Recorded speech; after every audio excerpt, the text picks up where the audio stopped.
Haudvi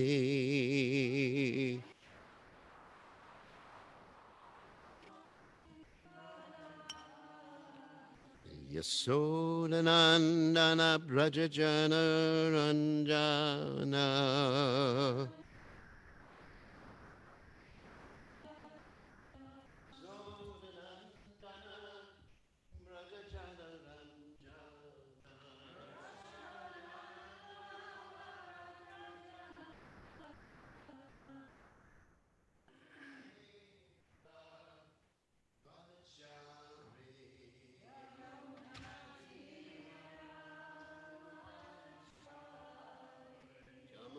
Tira Vanachari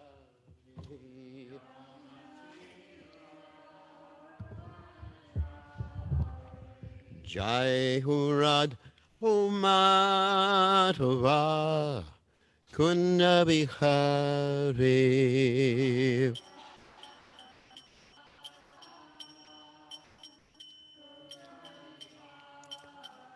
Jai Hurad Umatova Kunda Bihari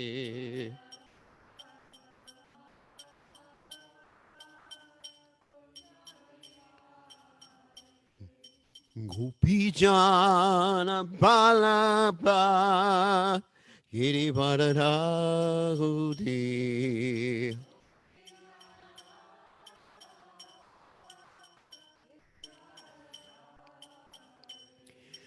Gopijana Balaba Girivardhari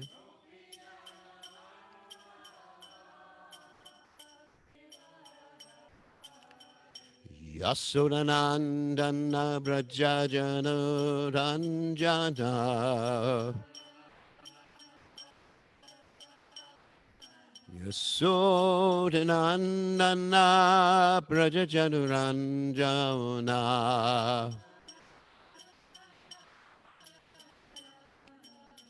Jamuna Tera Banachari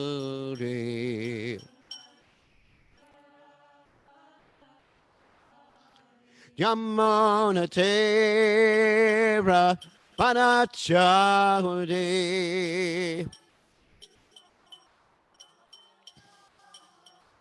Jai Rad Madhuva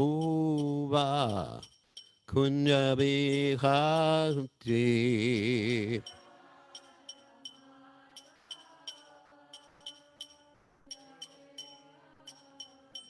Jai Radha Madhuva Kunjabi Bhakti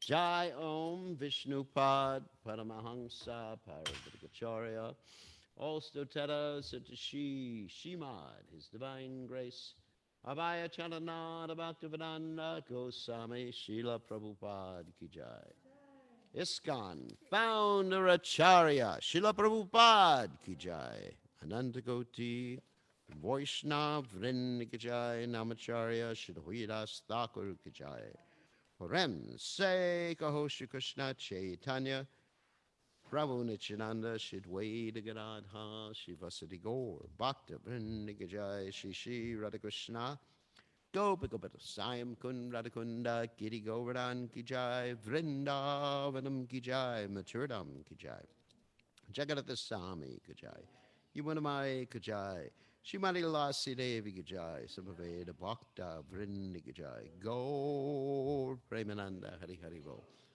All glory is the assembled devotees. All glory is the assembled devotees. All glory is the assembled devotees.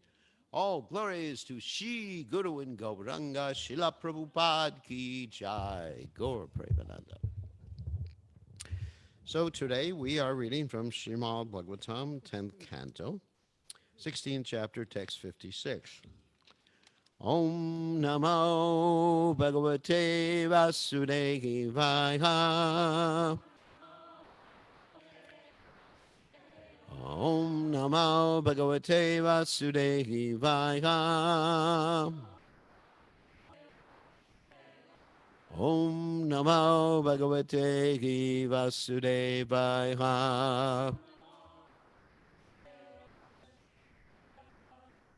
So even though it's Panihati Day, we're going to be talking about Panihati on Sunday. So I thought today we just do the Bhagavatam.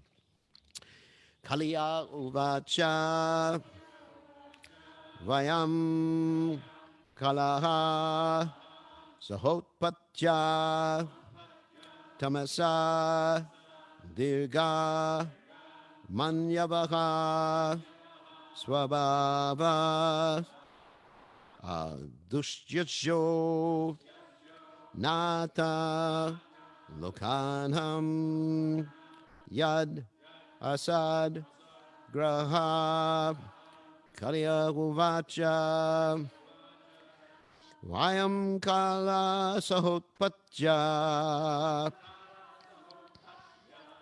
Tamasa Dirgamanyavaha Swabhavo Dushyacho Nata Lokanam Yada Sadgraha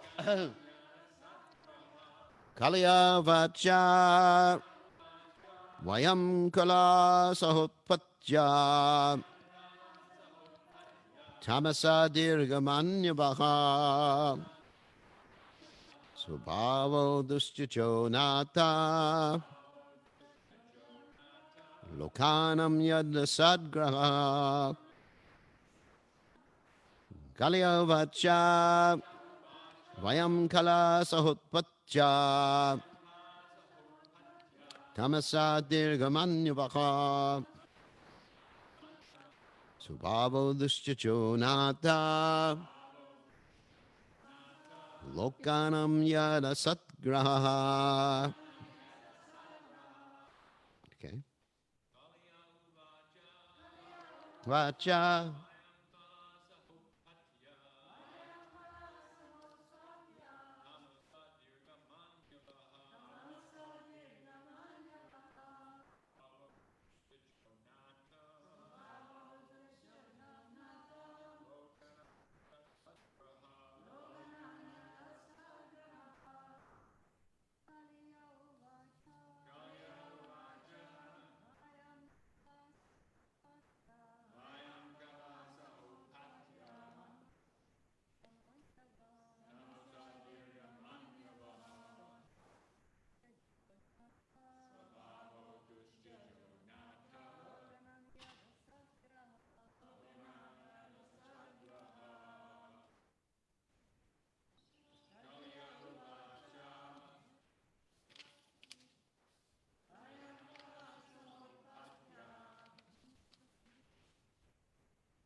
Okay.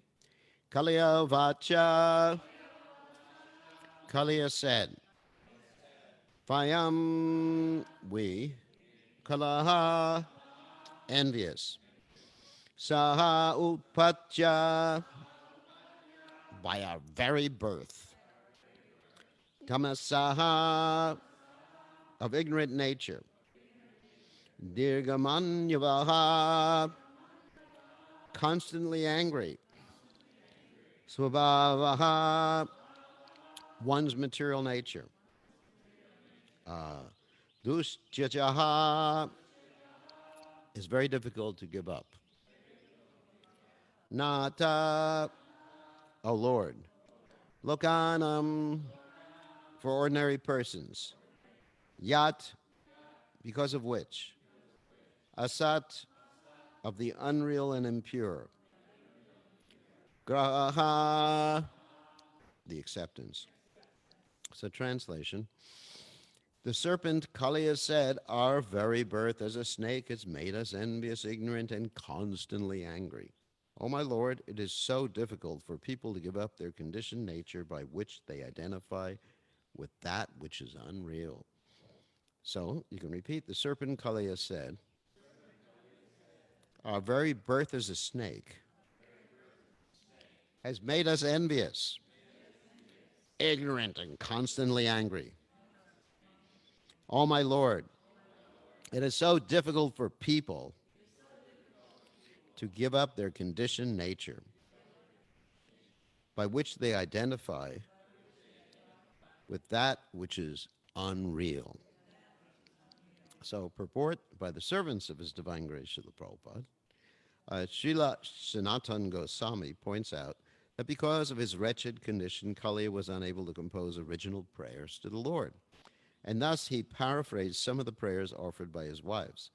The word asadraha indicates that a conditioned soul seizes upon impermanent and impure things such as his own body, the bodies of others, and other countless varieties of material sense objects. The ultimate result of such material attachment is frustration, disappointment, and anguish, a fact that has now become crystal clear to the poor serpent, Kaliya.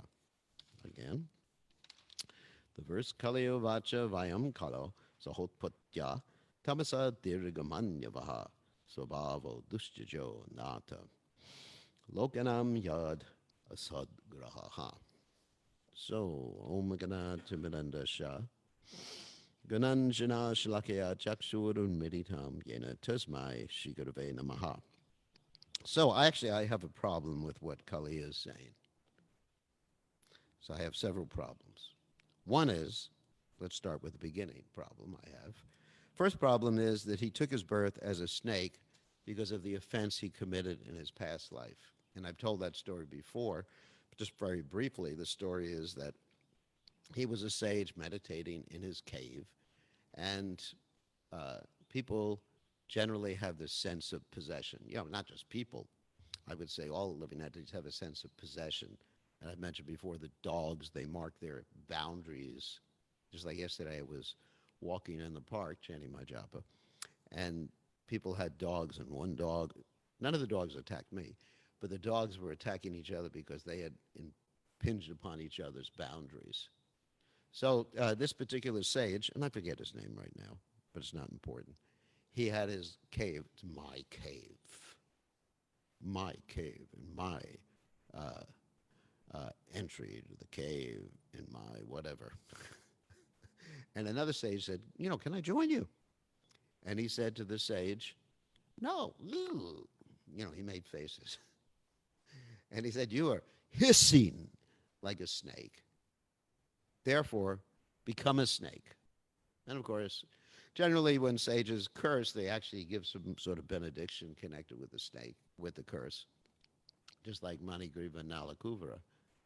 They were cursed by Narada Muni, and the benediction that they would see Krishna. It's not such a bad benediction. So anyway, so as a result of that, so first of all, what I'm talking about today is responsibility. Taking responsibility for your particular actions, okay? So first of all, the body was because of his fault, not because Krishna just somehow or other decided, let me put this poor guy in the body of a snake so he can suffer and become envious. So if you have a body, not if, sorry. That's not an if question. You have a body, and the body is evidence of your previous actions, desires, karma. Face it. Just face it. Don't deny it. And of course, the body is also there for devotees. Krishna puts you in situations where you can, let's say, experience some misery so you become detached from the material world. And that's also there, too. For devotees, from one lifetime to another. So this Kaliya was actually a devotee in his last life. So it was Krishna's arrangement. Just like the arrangement of Bharat Maharaj. Okay, that's the first problem I have with Kaliya's excuse here. So in the course I give about empathic communication, there's these 4 Ds of discommunication, and one is denial of responsibility. And usually I give certain examples. I don't usually give examples of past life stuff, but usually I give examples of someone who says, I drink too much because I'm an alcoholic. So people have these excuses like that. Or I'm depressed because I'm depressed, whatever. I mean, obviously, sometimes there's some physiological thing going on, and we're not being hopefully unnecessarily cruel when we're talking about things like this. There are certain deficiencies that one may have. But we find many examples of people, and not just people, but entities that are born in lower species of life or naturally envious species of life that don't succumb to their physical nature. They're more aware of their physical nature. Of course, this is called, in Bhagavad Gita, called Buddhi Yoga. We know that there's 8-fold material elements, Vina Prakriti Ashta, earth, water, fire, air, ether, mind, intelligence, and false ego. And we know by reading the 2nd chapter of Bhagavad Gita, which we just finished, and we're on the 3rd chapter in our studies, finally I found out that the body is like a chariot. After all these years in the Hare Krishna movement, I finally understand that analogy. So the body's like a chariot, the horses, the senses, and the mind is the reins, manasakstani, indriyani, and the driver is the intelligence. So when we talk about buddhi, intelligence, and it's interesting, a buddhi, Prabhupada sometimes said the intelligence is the form direction of the super soul. So in other words, 15:15 in the Gita, that when you have some desire, matak smritir, jnanam aponam cha, Krishna gives you specific intelligence to direct the senses and to direct the mind. Okay. So Buddhi Yoga basically means that you have to control the mind. Why do we have these verses like, what's Vacho Vegam, Manasa Krota Vegam, Jivo Vegam, Udarapashta Vegam? The pushing's there. Prabhupada said that even one may become a pure devotee because of the body he has, then he just simply has to tolerate. This word tolerate is there. I think, it appears very cruel when we tell people, you have to tolerate Prabhu. But basically, it's a fact. You have to tolerate the pushing. So anyway, getting on to some examples to prove my point, because examples are actually important. Let's say, here's Kaliya, snake body. Okay, let's pick some other people with snake bodies. Or people. Let's pick some other entities with snake bodies. I'm not into this whole idea that many devotees have talked about, that our leaders are snakes and they have pictures, show pictures, conspiracy. And they show pictures of someone's tongue, the president's tongue coming out and it's forked. So this is crazy. But, all right, entities in snakes' bodies. Of course, Anantashesh.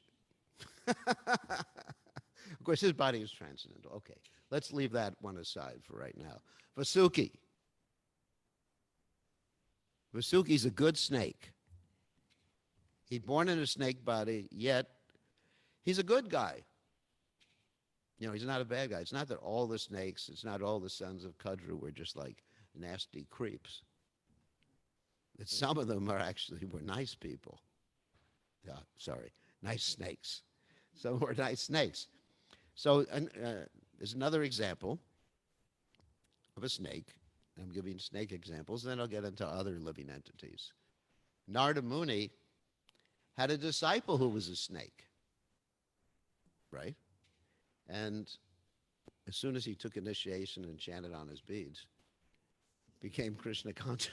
I don't know how he chanted on his beads, but at least he could chant the Gayatri mantra. So as soon as he took initiation, he he became peaceful. He controlled his nature. He took responsibility for his nature. Then people started to torture him, harass him. Obviously, if you find a snake around here and he's just like peaceful, can you imagine? Walk outside in one of these copperheads. Hare Krishna, Hare. you know, our natural response when we see a snake, isn't it? To take a stick or to, anyway, just want to kill the guy. So he went to his guru, and his guru complained. He complained to his guru, and he said, Narada Muni, these people are harassing me. I can't do my bhajan properly. And Narada Muni said, just raise your hood and go, hiss. And people will get scared. And it's scary. I mean, if you see, I've seen cobras, and they raise their hoods sometimes. I go, Hare Krishna, I better worship Govardhan more so I don't get harassed by the snakes.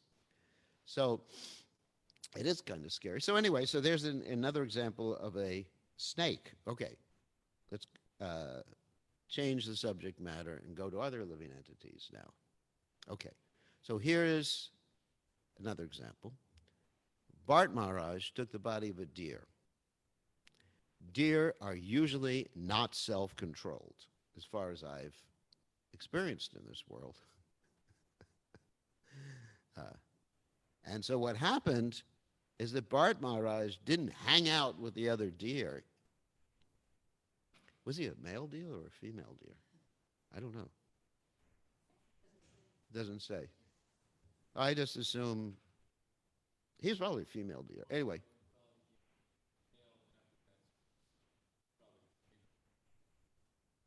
Who knows? I mean, we're just speculating. Okay. Okay, so he took a... So, no, he could have taken a birth as a female deer. So anyway, deer, doe, deer. Anyway, so he took birth as a deer. And naturally, the body would have some inclinations, the deer body. And this is not a Walt Disney film, where the deer talk and everything. And so what he did is he hung around with the sages. He didn't get into deer nonsense. Or actually, for deer, it's not nonsense. It's their natural proclivities. So there's another example. Controlling by intelligence. Intelligence is not based on the body. At least that type of intelligence, the spiritual intelligence. There is a type of intelligence and mind that's based on the body, but the spiritual intelligence. Another example, let's go on to, let's see, we got more. Human beings. Oh, actually, forget about human beings right now. Don't forget about them. But we have in the Ramayana, we have these bears and monkeys. Some of them succumb to their nature, and some of them didn't. Like Hanuman's a Kim Purusha. I mean, it's almost a human being, or is it a human being? So you have Hanuman and Sugriva, right? Basically the same species. Because Sugriva was the son of the sun god. Bali, of course, was the son of Indra. And so you have Hanuman, who perfectly controls his senses. He's going through the woman's ashram looking for Sita Devi. He's flying. And that woman's ashram, of course, is the ashram of Ravana's wives that he had kidnapped, all these beautiful girls. And he's thinking, this is described in the Valmiki Ramayana, he's thinking, sorry about French, what the heck am I doing here? I'm a brahmachari, and I'm flying through the woman's ashram, and all these women are like half-dressed, or even, God knows how they were dressed, and all drunk, and lying there completely disheveled, looking for Sita Devi. And then he remembered, this is Ram's service. So he didn't succumb to that natural nature. And then you have Sugriva, who, when he finally got back his kingdom, after Ram had killed his half-brother Bali, then he really succumbed to his monkey nature. I mean, he was hanging around even with his brother's wife, what to speak of his own wife, and getting completely intoxicated. So you see, they're actually basically the same type of body because, from the demigods like that. So it's a question of controlling your higher self with your lower self. Controlling your lower self with your higher self. And that's what Buddha Yoga is. So, and even you have the example of Lord Chaitanya, somehow giving his mercy to Shivananda Sen's dog. And, human beings again, or Rakshasas. You have Vibhishan, who was born in a Rakshasa family. And Vibhishan became a good guy. He had the same mother, same father. Kekashi was his mother, and it says that the sons take after the mother, and the daughter generally takes after the father. So his mother was a Rakshasa, demon. His father was a nice guy, actually. And then he controlled his lower nature, even though he was a Rakshasa. And his associates, he had described he had 4 associates who joined Ram. And these associates also controlled their lower nature with the higher nature, with their intelligence. That's why it's very important for us to understand the philosophy of Krishna consciousness, to discriminate. Prabhupada said discrimination is the better part of valor. And so, therefore, in ourselves, let's apply this, because according to the laws of the learning, I'm supposed to talk about applying application. Thank you, my dear teacher. So, so let's apply this to ourselves. And let's apply this to the word can't do or impossible. And Prabhupada, famous quote from Prabhupada where Prabhupada said, impossible is a word in a fool's dictionary. So many times we think we can't do something. Let me give an example, before I go on to ourselves, another example, of one person who I knew here in Hillsborough many, many years ago. And he was basically a quadriplegic. That means he didn't really have use of his arms and not really use of his legs. And he opened up a store. It was at that time, I guess it was a UPS drop-off store and a whatever. They sold all sorts of stationery there. And I went in there, and he was operating a computer. In those days, computers were actually a little more primitive than they are nowadays. And he was operating the computer and running his business. He put a pen or a pencil or something like that, some sort of marker, in his mouth. And he was going like that and typing. And he was typing quite nicely on the computer. And he was disabled, perfectly able. Nobody would have argued for him to get SSI from the government. Nobody would have argued with him. Obviously, you'd take one look at him. But he didn't accept that particular situation. He wanted to do something. And then the devotee example is when the devotee said to Srila Prabhupada that it is impossible to produce 17 books in 2 months. And I was there for the whole thing. I witnessed it personally with these very eyes. It's not just the Prabhupada said story or in the tape or in the recording. That Prabhupada basically told them impossible is a word in a foot. Even though devotees wanted to reduce Prabhupada's request to like 2 books or 4 books in 2 months or over 6 months producing the books, Prabhupada just said, it's all useless. And it was a very heavy statement. He said all these machines, because I was in the BBT building, And it was actually a new building we had just acquired uh, for the ISKCON Press, or BBT. I was there, and I had helped show Prabhupada some of the machines, and I was proud of it. You know how I am about technology with all this doodads and everything like that. So I wanted to show off in front of Prabhupada, and the rest of us did too. So there was this, typesetter with punch tape in it and like that, uh, the old style computer, and there was a telex machine where the devotees could say all glories to Srila Prabhupada from New York. I remember that. It was quite interesting. Prabhupada, what? There's in L.A., yeah. Yeah, I used to live in L.A. Yeah, it was on Watsika. It was actually on Venice. The building was on Venice Boulevard, not on Watsika Avenue. The new building we got. Yeah, they don't. I think they rented it or whatever. They don't have that building anymore. So anyway, Prabhupada said, "All this is useless." And I was thinking, oh my God, all this wonderful gadgets, computers, not like I have now. Now probably would really like lay into me. But anyway, he said, all this is useless unless you could produce 17 books in 2 months. But he said, useless. And that also meant, we took implicitly, that means you're useless too. So, okay, yes, sir. No more mental platform. 17 books, 2 months. Ekeha Kuranandana Bahushatasrantasja. Let's go for it. And so it happened. I've told the story many times.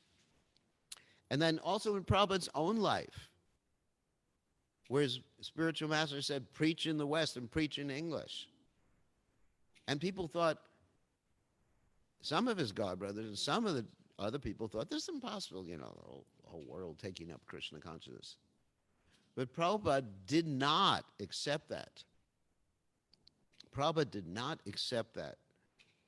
Prabhupada accepted the word of his spiritual master, and then all the incarnations of the Lord were rowing the boat, taking him over to, God bless America, taking him over to America and assisting Prabhupada. And the success potency is built into the words of the spiritual master. So in our own personal lives, we are making so many excuses why we can't do something. I mean, it's a fact. And Prabhupada said, basically, you're Americans, you should do something, basically, I'm paraphrasing, do something miraculous or miracle, whatever it is. You should do something. And Prabhupada expected each and every one of us to be qualified in Krishna consciousness. And then we're making excuses. I have this. There's certain physical disabilities we may have that we can't do certain physical things we used to do. That's a fact. That's a fact. But as far as preaching Krishna consciousness, as far as the present situation where we find ourselves locked up and perhaps getting cabin fever.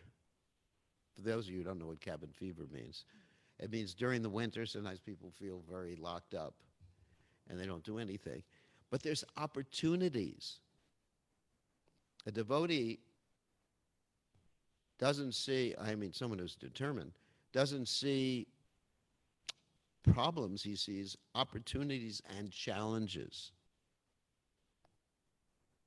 And we take, I don't want to use that expression about the bull by the horns. It's a horrible example. We take life by the horns.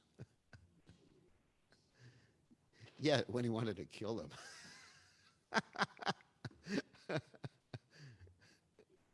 He didn't kill him. Well, I think Arishashura. Okay. Sacha. Yeah, that's right. He took those bulls and he tied them all up. Okay, I can use that expression. So we have to take life and just go for it and accomplish something for Krishna and not be in this denial of responsibility like Kali is doing here. Really take responsibility. I made a mistake. Please forgive me. It's not the fault of my body. It's not the fault of my mind. It's that I chose to do something or not do something. And that's the first point, is taking responsibility for your actions. Once you've taken responsibility for your actions, you can transcend your bodily nature. I mean, you serve Krishna according to the Varna. I understand that. We're not asking you to transcend your Varna, but we're asking you to do something that transcends your Maya, your lust, anger, greed, illusion, envy. By tolerating it, that's the point. It may be there, yes. You know, Kaliya has this body, and even after he became Krishna conscious, he still had the snake body.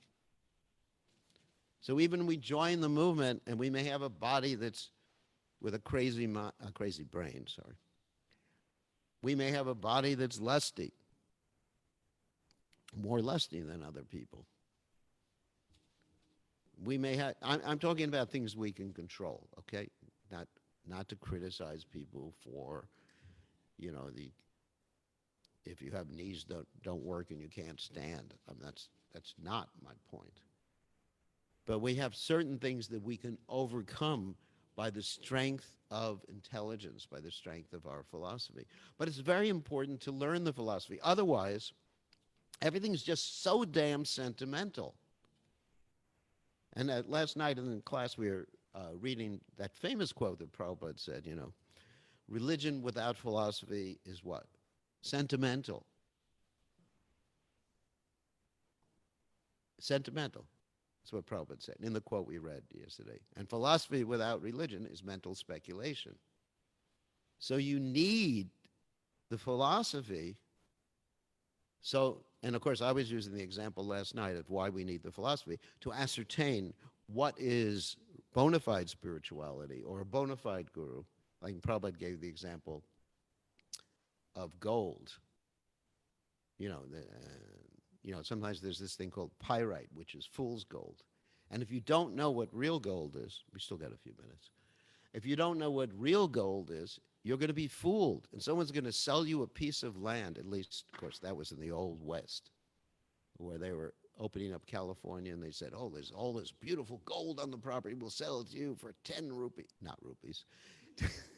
We'll sell it to you for $10. And it was all pyrite. It was all just useless because the person didn't know what gold is. So unless you understand the philosophy, you won't be able to discriminate. And unless you apply the philosophy, then what's the use anyway? You know, you can understand philosophy. You know, you're not the body, you're not the mind, you're not the senses. And then when it comes to it, you know, someone brings you a big plate of whatever that's going to hurt your health or whatever it is, or some pretty girl comes, hi, sweetie. So then you don't understand the philosophy. The philosophy is meant to be applied. You tolerate. Yes, I have the desire to eat that whole thing. I remember one time I was in Mayapur, and I was with a devotee who paid for the whole Maha plate, and he said, Maharaj, it's all for you. At that time, I wasn't an austere, dedicated rascal. So, you know, so I said, wow, it's for me. But anyway, so we have it decided, you know, I wanted to consume the whole thing. And certainly with my eyes, I was capable of doing it. So you know, philosophy, okay, Vacho Vego Manasa, you remember it. That's why we have to hear the basic philosophy over and over again. And, you know, we think we're transcendental. I'm a gopi, I'm a manjari.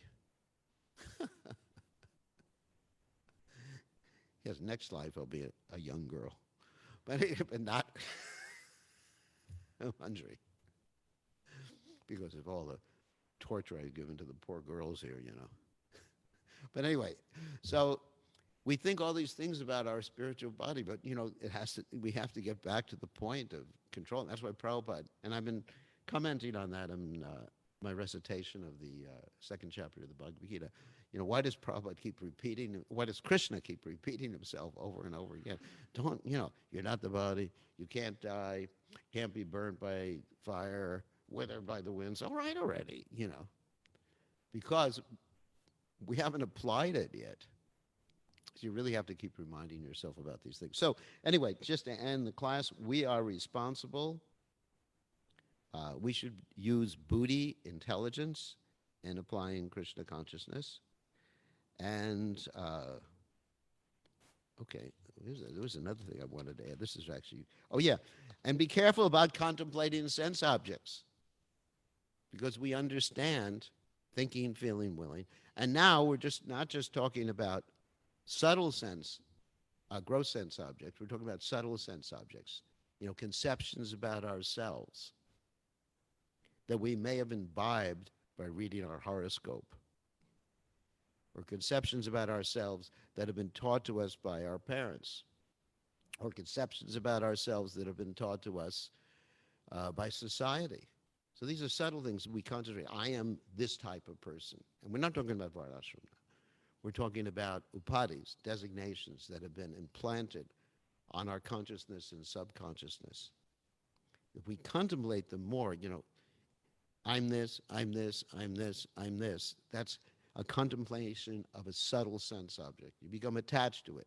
You become, lusty in the sense that you won't give it up. And then you get angry if someone challenges your conception of yourself. So anyway, sorry about this. So we have about 20 seconds anyway. Yeah.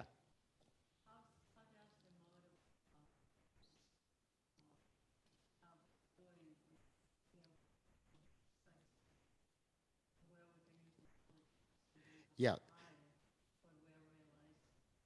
Yeah, so we cultivate the mode of goodness, obviously. Even though our body may be inclined towards certain activities, there are different modes of nature. We can cultivate the mode of goodness with transcendental knowledge, with right association, and especially by chanting the holy name, and seeing the deities, which we will see in a second. Okay, thank you very much. Hope I didn't offend too many people.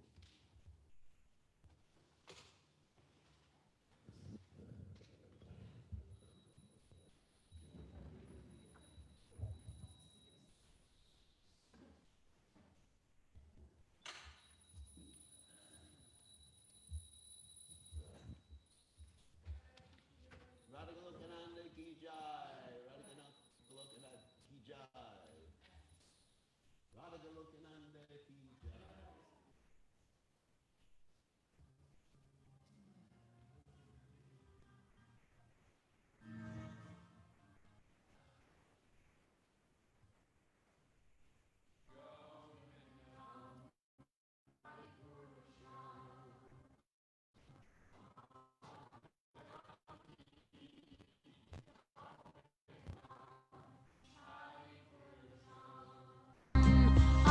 Purusham Tamaham Bhajami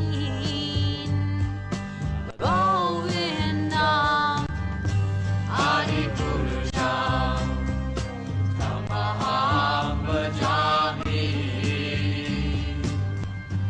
Vedam Prananda Madhavindalaya Daksham Bhagavatam Samasitam Buddha Sundarangam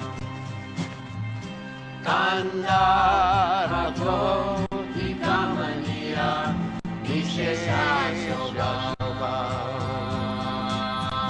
Govindam Adi Purusham Tamaham Bhajami Govindam Adi Purusham Tamaham Bhajami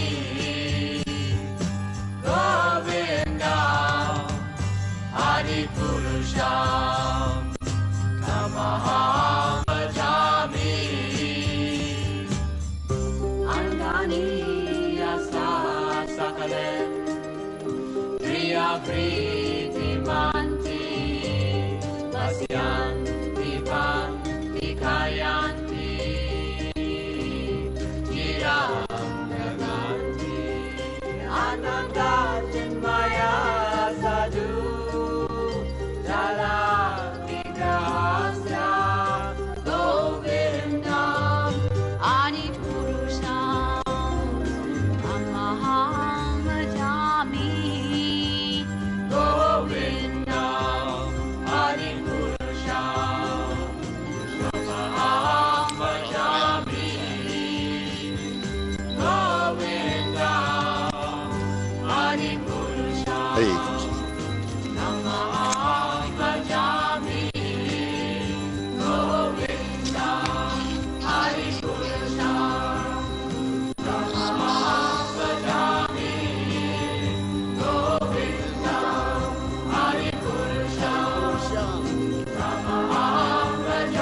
Always turn down the volume on this thing.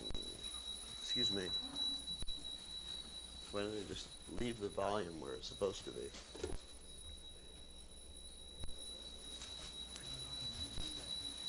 Hare Krishna. All right.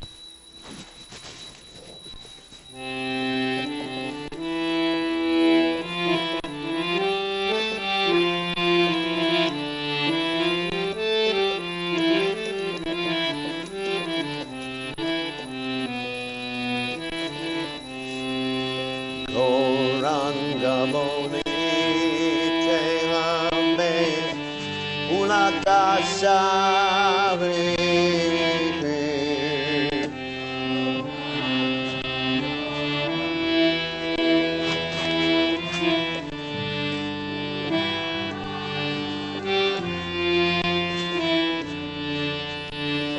Hare Hare Boli Jaina Hare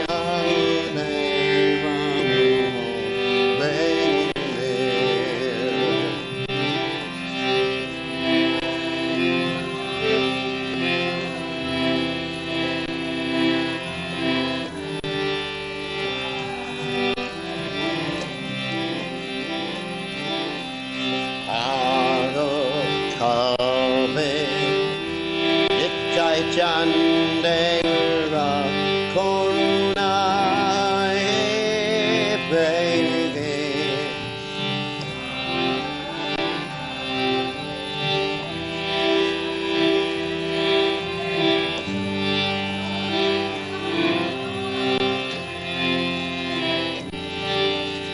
Samsara Vachana Muraha Kape Tucha Koive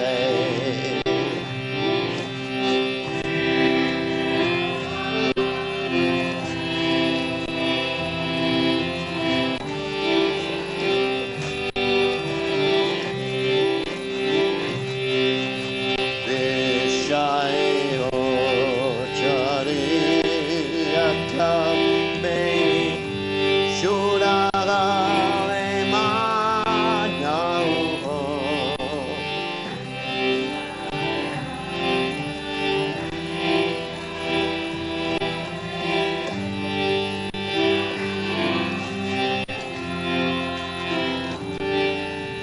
Kape Hamare Raposhi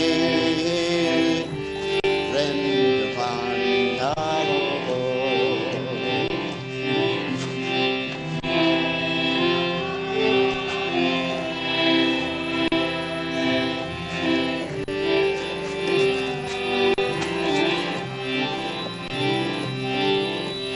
Rupa Raghunatapade Haimeyakotene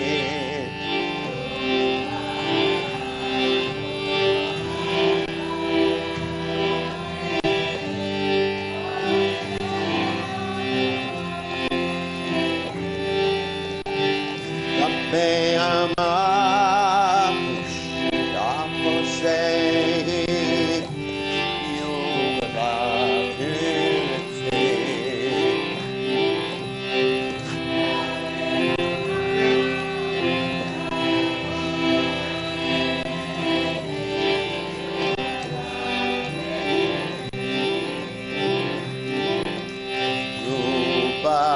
Rahu Natapane Rahu Mora Shava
Paramahansa, Paravidagacharya, also Teta, Satishi, Shimad, Divine Grace, Sabaya, Chananada, Bhaktivedanta, Goswami, Srila Prabhupada, Jai. ISKCON, Founder Acharya, Srila Prabhupada, Jai. Ananda Koti, Vaishnava, Vrinda, Jai, Namacharya, Srila Vedas, Thakur, Jai. Rem, Say, Gahoshi, Krishna, Chaitanya, Prabhu, Nityananda, Shidwaita, Gadadha. Shivasati, Gaur, Bhaktivedanta Jai, Shri Radhakrishna, Gopika Sayam Kun Radhakunda, Giti Govardhan Ki Jai, Vrindavanam Ki Jai, Maturidam Ki Jai, Jagannath Swami Ki Jai, Yamudamai Ki Jai, Srimati Vasudeva Ki Jai, Sama Veda Bhaktivedanta Ki Jai, Gaur Premananda Hari Hari Gaur. All glory is the assembled devotees, all glory is the assembled devotees, all glory is the assembled devotees, all glory is to Shri Guru Gauranga Srila Prabhupada Ki Jai. We'll read the translation. When will that opportune moment come to me when I shiver upon chanting the name of Lord Gauranga? When will I cry while chanting Hare Krishna? When will I receive the causeless mercy of Lord Nityananda so that my desires for material enjoyment become insignificant? When will my mind be purified of material anxieties and desires so that I can understand Vrindavana? When shall I be very eager to study the books left by the six Goswamis so that I can understand the conjugal love of Radha and Krishna? The lotus feet of the six Goswamis are my only shelter. In constant separation from them, I remain Narottama Das. Narottama Das Thakur Ki Jai. So we'll see if anyone has any questions. Let me just go back to my studio.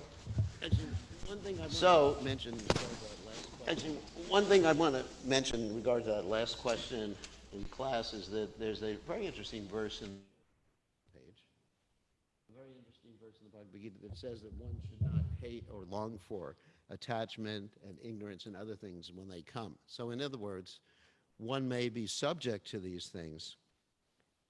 In other words, there may be ignorance in the body or ignorance in the association or something like that. It's a question of philosophically or intellectually, or however you may put it. Let me make sure this is that's working. Somehow or other just tolerating, according to the Bhagavad Gita, because these things will come from the body. So let's see. Oh, another thing I wanted to make, a point I wanted to make in class before I take questions from the devotees here, is that Prabhupada, getting back to Prabhupada was actually discouraged tremendously by his godbrothers before he came to the West. So had he accepted that? So in other words, we we are confronted, all of us are confronted with discouraging words coming. And particularly, I mean, let's talk about how people tell the ladies in our movement, you can't do this, you can't do that, because you have to fit into some, like, some square box or something like that. And so people start to live the words that they've heard over and over again. And sometimes children, they hear the words, when you grow up, you'll never be intelligent or whatever. And then they start to live that. So teachers have to be very careful not to implant that in people's minds.